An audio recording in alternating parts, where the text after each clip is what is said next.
여기 한국에서는 배울 게 없다고 말하는 사람이 있습니다. 한국이 아직 개발도상국이라고 생각을 한다는데요. 하지만 그는 한국에 도착하고 얼마 지나지 않아 잘못된 생각을 하고 있었다는 것을 깨달았다는데요. 과연 그는 한국에서 어떤 일을 겪었길래 생각을 바꾸게 된 걸까요? 그럼 오늘의 사연 시작하겠습니다. 잠깐만요. 좋아요와 구독 버튼 부탁드려요. 댓글은 영상 제작에 큰 힘이 됩니다. 저는 매일 아침처럼 정확히 일어나고 있었어요. 알람 시계가 3번 울렸고 저는 바로 끄고 있었죠. 베를린에 있는 제 아파트는 그리 크지 않았지만 창문으로는 슈플의 강이 평화롭게 흐르고 있었어요. 저는 이 풍경이 좋았어요. 마치 집에 있는 것 같은 느낌이 들고 있었거든요. 제 이름은 마르쿠스 슐레겔이고 독일 정부의 외교관으로 일하고 있어요. 제 일은 독일이 다른 나라들과 협력할 수 있도록 돕는 거였죠. 대부분 프랑스, 스위스, 오스트리아 같은 유럽 국가들을 다루고 있었어요. 이런 나라들은 제가 잘 이해하고 있었어요. 제게는 모든 게 이치에 맞게 느껴지고 있었죠. 제 아침 루틴은 절대 변하지 않았어요. 7시 45분이면 아파트를 나서서 빠른 걸음으로 기차역으로 출발했어요. 사무실에서는 서류들이 제 책상을 뒤덮고 있었어요. 프랑크푸르트 은행 시스템에 관한 보고서, 취리히 교통망에 관한 연구, 환경 프로젝트에 관한 비엔나와의 협력 제안서들이었죠. 저는 이 도시들을 잘 알고 있었어요.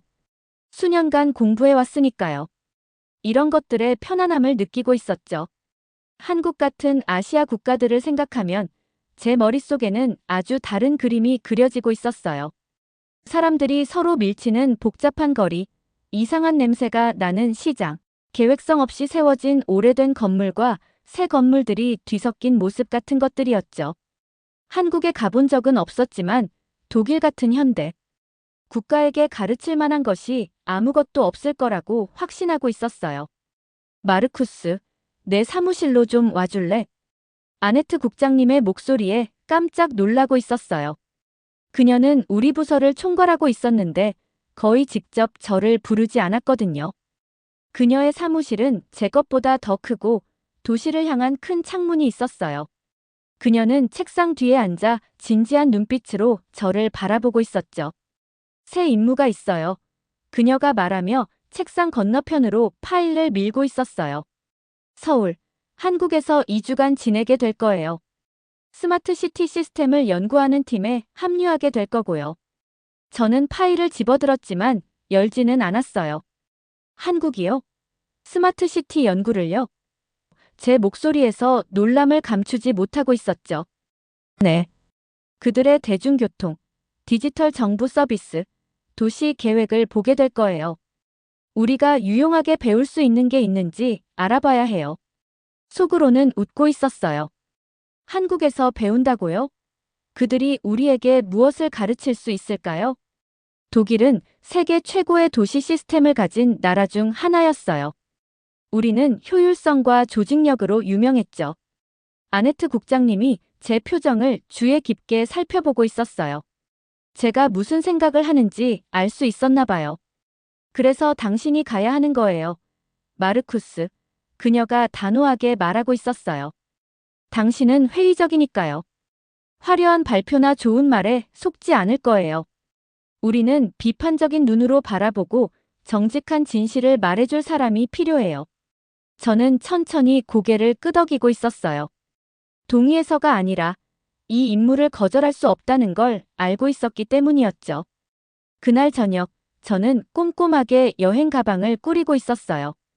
한쪽에는 셔츠를, 다른 쪽에는 바지를 넣고 있었죠. 카메라는 특별한 패딩 처리된 케이스에 들어가 있었어요. 공책과 검은색 펜 3개를 챙기고 있었어요. 모든 것은 제자리가 있었죠. 옷을 접으면서 서울에서 보게 될 것들을 상상하고 있었어요. 아마도 현대적으로 보이려고 노력하지만 여러 면에서 실패한 도시겠죠. 좋은 부분만 보여줄 거라고 확신하고 있었어요. 하지만 저는 문제점을 찾아낼 거였어요. 그들의 보여주기식 모습 너머를 볼 수 있을 거였죠. 2주 혼잣말을 하고 있었어요. 2주 후면 내 진짜 일로 돌아갈 수 있어. 여행 가방을 닫고 알람을 오전 5시로 맞추고 있었어요. 비행기가 일찍 출발하니까요. 한국이 얼마나 실망스러울지 생각하며 잠이 들고 있었어요. 이 여행이 세상과 나 자신에 대한 모든 믿음을 바꿔놓을 수도 있다는 상상은 전혀 하지 못하고 있었죠. 첫 번째 놀라움은 비행기에서 내리는 순간부터 찾아오고 있었어요. 인천국제공항은 제가 예상했던 것과 전혀 달랐거든요. 바닥은 너무 반짝거려서 거의 제 모습이 비칠 정도였어요. 벽은 세련된 유리와 금속으로 만들어져 있었고요. 여러 언어로 된 명확한 안내가 담긴 디지털 표지판이 곳곳에 걸려 있었어요. 혼란도, 혼잡함도, 서로 밀치는 사람들도 없었죠. 이건 그냥 공항일 뿐이야. 속으로 중얼거리고 있었어요. 관광객들을 위해서 멋지게 꾸며놓은 거겠지. 진짜 한국은 다를 거야. 짐을 빨리 찾아서 택시를 타러 밖으로 나가고 있었어요. 베를린에 비해 공기가 따뜻하고 약간 습하게 느껴지고 있었죠. 택시 기사님은 미소 지으며 제 가방을 받아주고 있었어요. 차 안은 깨끗했고 기사님은 긴 비행 후라 지친 저를 배려하듯 말을 많이 걸지 않고 있었죠. 도시로 향하는 동안 창밖을 응시하며 제가 상상했던 지저분하고 복잡한 거리가 나타나길 기다리고 있었어요. 하지만 눈에 들어온 건 질서정연하게 차들이 움직이는 넓은 도로였어요. 신호등은 모두가 계속 움직일 수 있도록 똑똑한 패턴으로 색깔을 바꾸고 있었죠. 높은 건물들 사이로 사람들이 조깅하거나 나무 아래서 점심을 먹고 있는 녹색 공원들이 보이고 있었어요. 이건 제 머릿속에 있던 혼란스러운 아시아 도시의 모습이 아니었어요. 눈을 비비고 있었어요.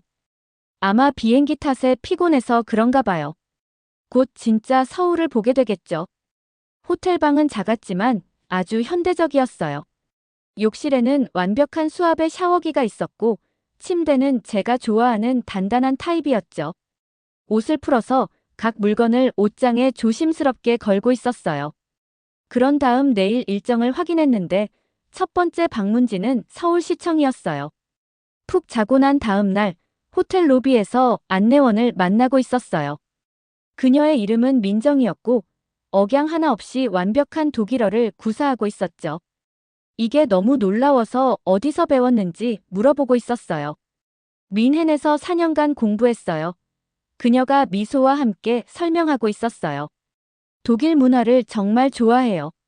낮에 보니 도시는 더욱 인상적으로 보이고 있었어요.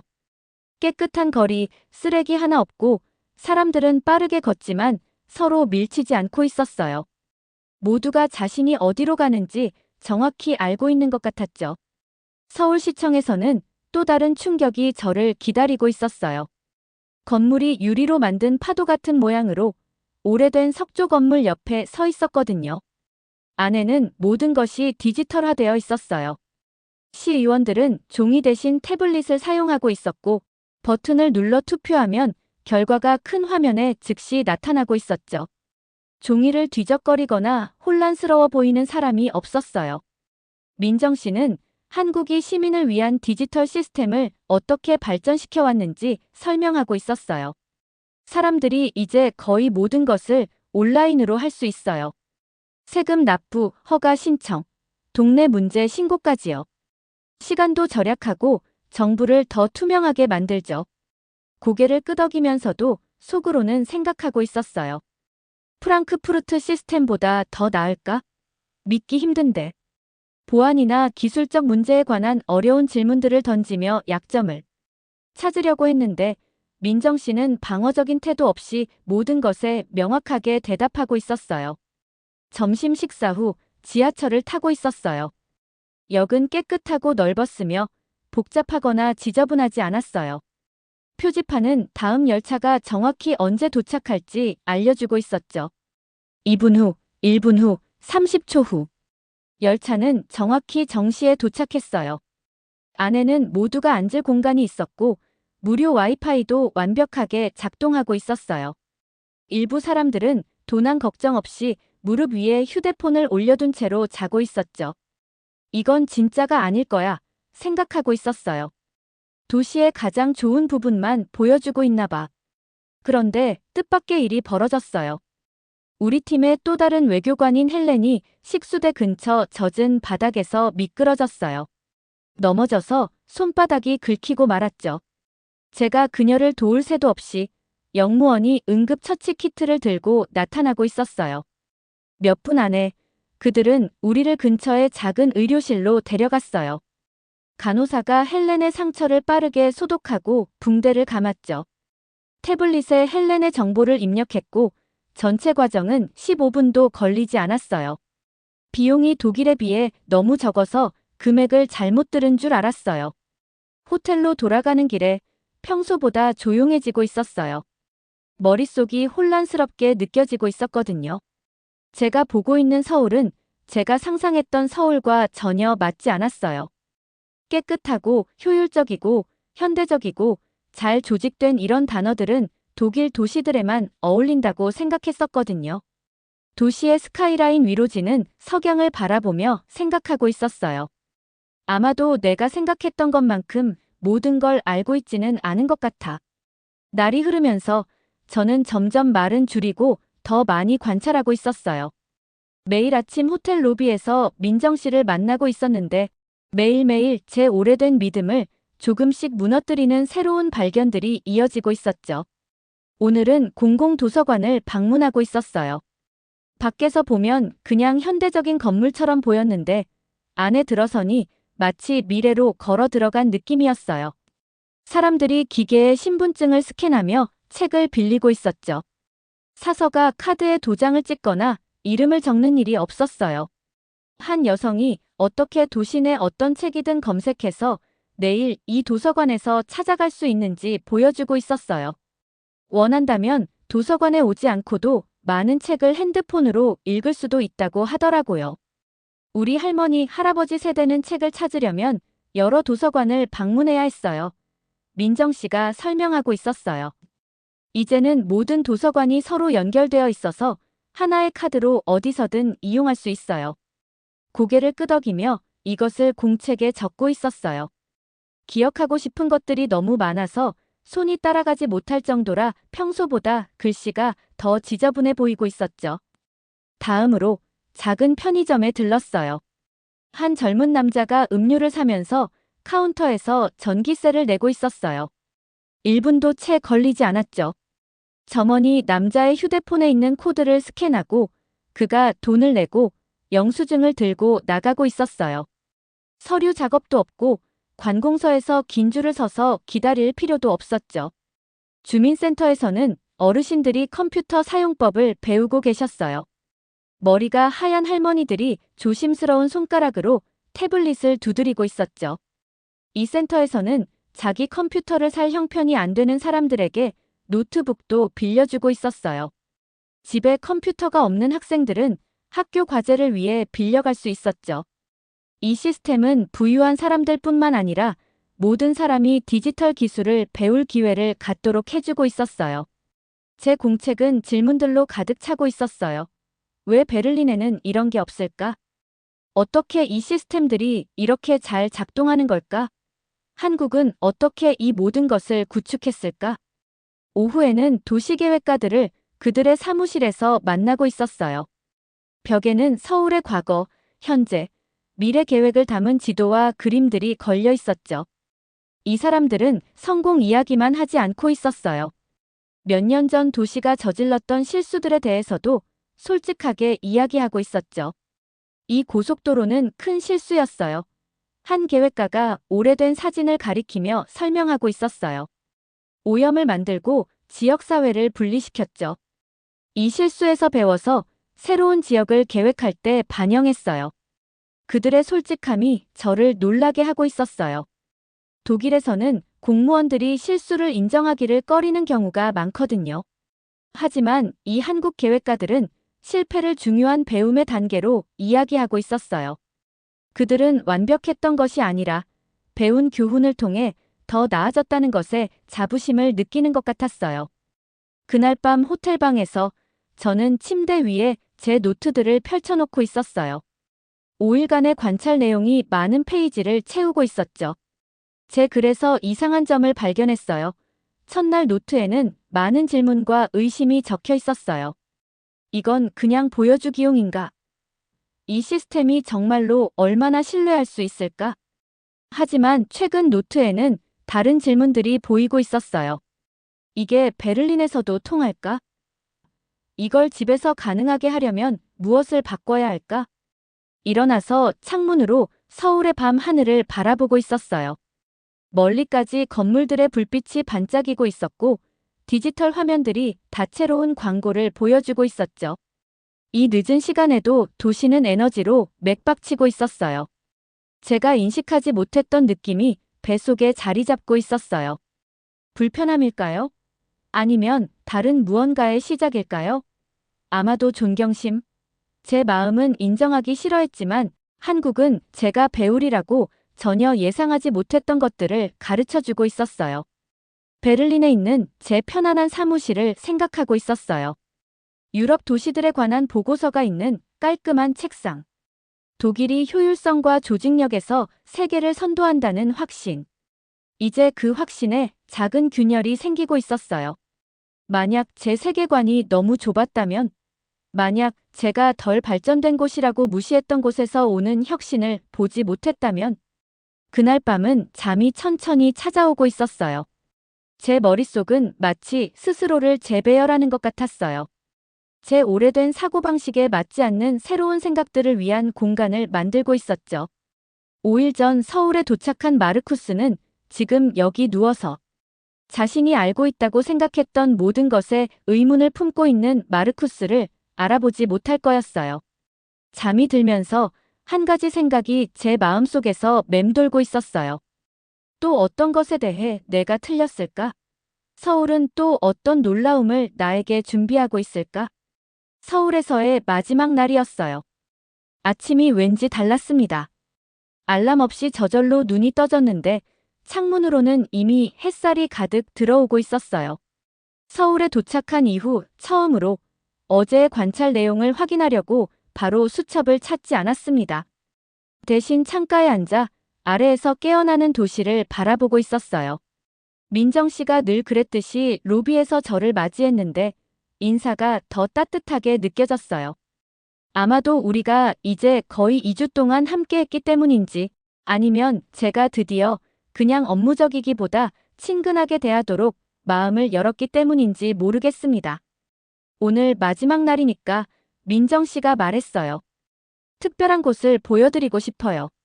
청계천이라고 하는 곳이에요. 우리는 함께 지하철을 타고 있었어요. 전에는 놓쳤던 작은 세부 사항들이 눈에 들어오기 시작했습니다. 어머니들이 어떻게 노인들에게 자리를 찾아주는지, 학생들이 지팡이를 든 남자를 위해 어떻게 자리를 만들어주는지, 아무도 전화로 큰 소리로 통화하지 않는지 같은 것들이요. 이런 건 어디에도 적혀 있지 않은 규칙이었어요. 그냥 사람들이 함께 생활하는 방식이었죠. 역에서 조금 걸었을 때 도시 한가운데를 가로지르는 움푹 파인 공원처럼 보이는 곳에 도착했어요.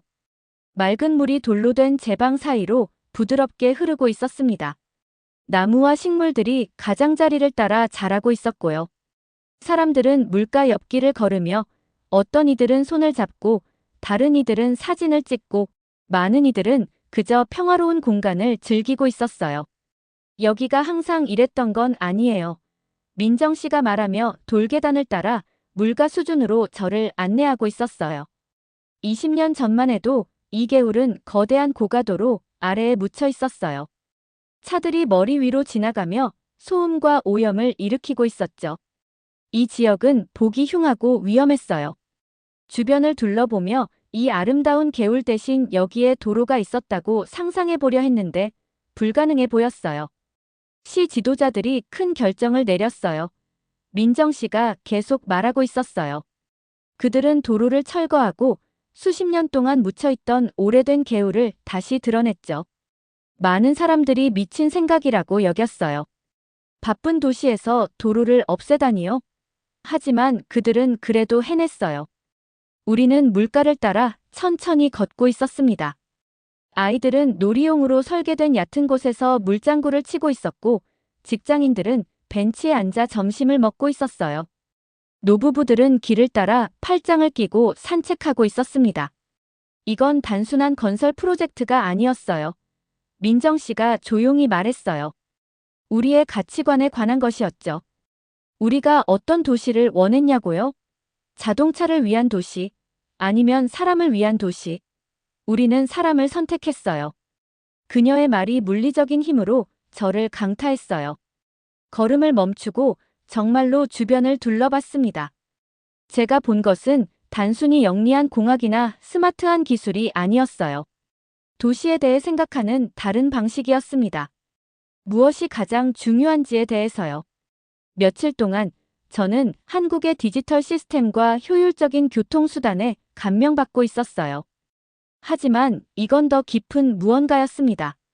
이 계율은 도시 계획의 중심에 인간의 필요를 두는 것에 대한 오래된 방식이 작동하지 않을 때, 인정할 용기에 대한, 불가능해 보일 때도 큰 변화를 만드는 것에 대한 이야기를 들려주고 있었어요. 우리는 물가 근처 돌벤치에 앉았어요. 한 할아버지가 어린 손자에게 종이배를 접어 개울에 띄우는 것을 도와주고 있었습니다. 근처에서는 젊은 여성이 노트북에 이 장면을 스케치하고 있었고, 두 친구가 장식용 다리에서 셀카를 찍고 있었어요. 어떻게 생각하세요, 마커스 씨? 우리가 한동안 조용히 있은 후 민정 씨가 물었어요. 처음으로 저는 준비된 대답이 없었습니다. 제 마음이 수년 동안 그러지 않았던 방식으로 열려 있는 것 같았어요. 제가 쌓아 올린 신중한 판단의 벽이 무너지면서 저는 예상했던 대로가 아닌 실제 모습 그대로 사물을 보게 되고 있었습니다. 그날 저녁, 저는 호텔 근처 작은 식당에서 혼자 저녁을 먹고 있었어요. 그곳은 평범한 한국인들이 일상을 보내는 모습으로 가득했습니다. 한 노인 여성이 몇 번의 터치로 디지털 키오스크에서 쉽게 음식을 주문하고 있었어요.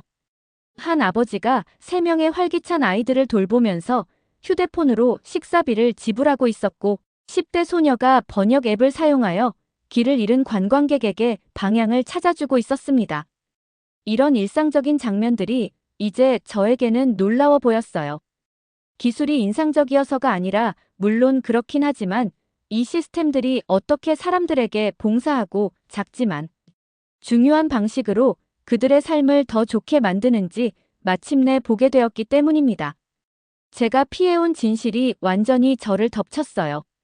한국에 대한 제 편견은 단지 잘못된 것이 아니라 오만한 것이었습니다. 저는 한 나라가 제 나라와 다르다는 이유로 열등할 것이라고 가정했어요. 저는 이미 믿고 있던 것을 확인할 문제를 찾으러 왔지, 배울 준비가 된 열린 마음으로 온 것이 아니었습니다.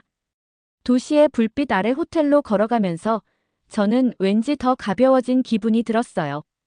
오래된 생각을 버리니 새로운 생각을 위한 공간이 생겼습니다. 이 여정의 진정한 보상은 단지 한국의 스마트 시스템에 대해 배우는 것이 아니었어요. 세상을 보는 새로운 방식을 얻는 것이었습니다. 판단 대신 호기심으로, 가정 대신 질문으로요. 내일 저는 베를린으로 돌아갈 텐데, 떠났을 때와는 다른 사람으로 돌아가게 될 것이라는 걸 알고 있었어요. 비행기가 위로 올라가고 있었어요. 저는 얼굴을 창문에 대고 저를 많이 변화시킨 도시의 마지막 모습을 담으려고 하고 있었습니다. 여기서 보니 서울은 그냥 현대적인 도시처럼 보이더라고요. 높은 건물들, 구불구불한 도로들, 초록색 공원들이 군데군데 있었어요. 하지만 전 그게 같지 않다는 걸 알고 있었어요. 아니, 어쩌면 제가 같지 않은 걸지도 모르겠네요. 무릎 위에는 파일 하나가 놓여 있었어요. 안에는 제가 처음 도착했을 때 쓰려고 계획했던 비판적인 보고서가 아니었습니다. 대신 아이디어들로 페이지를 채워놓고 있었어요. 한국의 어떤 시스템이 독일 도시들에서 잘 작동할 수 있을까? 그들의 사람 중심 접근법에서 어떻게 배울 수 있을까? 우리가 먼저 어떤 단계를 밟아야 할까? 긴 귀국 비행 동안 노트북을 꺼내서 더 많은 아이디어를 적기 시작했어요. 생각들이 술술 흘러나오고 있었습니다. 더 이상 한국이 독일보다 못하다는 걸 증명하려고 애쓰지 않았어요. 그들의 시스템이 왜 그렇게 잘 작동하는지, 그리고 우리가 어떻게 비슷한 것을 만들 수 있을지 이해하려고 노력하고 있었죠. 베를린에 착륙할 무렵 보고서의 첫 초안이 완성되어 있었어요. 아네트 국장님이 기대했던 것과는 다르겠죠, 확실히. 하지만 솔직했어요. 그리고 그건 그녀가 저를 보내서 알아보라고 한 것이었으니까요. 돌아왔을 때 제 아파트는 더 작게 느껴졌어요. 슈플의 강의 전망은 여전히 아름다웠지만 예전처럼 같은 편안함을 주지는 않았습니다. 빨리 짐을 풀고 옷들을 평소 자리에 넣고 있었어요. 하지만 한 물건은 아직 정해진 자리가 없었습니다. 제가 떠나기 전 민정 씨가 준 청계천 사진이었어요. 잠시 생각한 후 매일 볼 수 있도록 책상 위에 놓았습니다. 제가 배운 것을 상기시켜줄 물건이었죠. 다음 날 아침, 평소보다 일찍 사무실에 도착했어요. 모든 것이 똑같아 보였습니다. 똑같은 책상들, 똑같은 대화 소리, 제 관심을 기다리고 있는 같은 유럽 보고서 더미들. 하지만 이 익숙한 복도를 걸으면서 다르게 느끼고 있었어요. 아네트 국장님이 도착하자마자 저를 사무실로 불렀습니다. 제가 보고서를 건네자 그녀의 얼굴에 호기심이 드러나고 있었어요. 이건 내가 예상했던 게 아니네요. 그녀가 페이지를 넘기며 말했어요.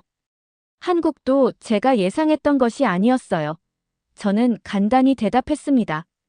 그녀는 몇 분 동안 조용히 읽고 있었어요.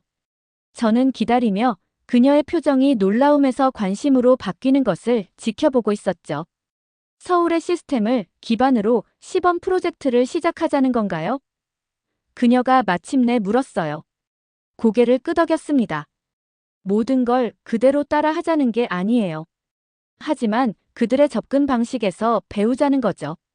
그들은 계획에서 사람을 먼저 생각했고 그게 효과가 있었어요. 아네트 국장님이 새로운 눈으로 저를 살펴보고 있었어요. 당신 변했네요, 마커스. 한국이 저를 변화시켰어요. 제가 대답했습니다. 이후 몇 주 동안 제 삶은 새로운 방향으로 흘러가고 있었어요. 아네트 국장님은 독일 도시들에서 활용 가능한 서울의 시스템을 탐구하는 작은 팀의 책임자로 저를 임명했습니다. 우리는 디지털 정부 서비스부터 시작했어요. 사람들이 온라인으로 정보에 접근하고 양식을 작성하기 쉽게 만드는 것이었죠. 한국 전문가들이 베를린을 방문했고 저는 그들의 주요 안내자였어요. 한때 저를 위축시켰던 같은 사람들이 이제는 선생님처럼 심지어 친구처럼 느껴지고 있었습니다. 우리는 함께 베를린을 걸으며 새로운 눈으로 우리 도시를 바라보고 어떻게 변할 수 있을지 상상하고 있었어요. 제 동료 중 일부는 제 새로운 열정을 이해하지 못하고 있었죠. 한국에서 무슨 일이 있었던 거예요? 그들은 외국 아이디어에 대한 제 열린 태도에 혼란스러워하며 물었어요. 저는 그저 웃으며 말했습니다. 한국의 잘못된 점을 찾으러 갔는데 대신 제 생각에 잘못된 점을 발견했어요. 귀국 6개월 후 우리의 첫 시범 프로젝트가 베를린의 작은 동네에서 시작되었어요. 주민들은 새로운 앱을 사용해 문제를 신고하고 요금을 지불하고 지방 정부와 연결할 수 있었죠. 작은 걸음이었지만 중요한 첫 걸음이었어요. 제 책상 위에 있는 청계천 사진은 매일 저의 여정을 상기시켜주고 있었습니다. 그건 단지 아름다운 장소의 사진이 아니었어요. 가능성의 사진이었죠. 오래된 방식이 작동하지 않는다는 것을 인정하고 새로운 것을 시도할 용기를 찾을 때 일어날 수 있는 일의 상징이었습니다. 이제 매일 아침 슈플의 강을 따라 직장으로 걸어가면서 저는 제 도시를 다르게 보고 있어요. 개선을 통해 사람들의 삶을 더 좋게 만들 수 있는 곳들이 보이기 시작했죠.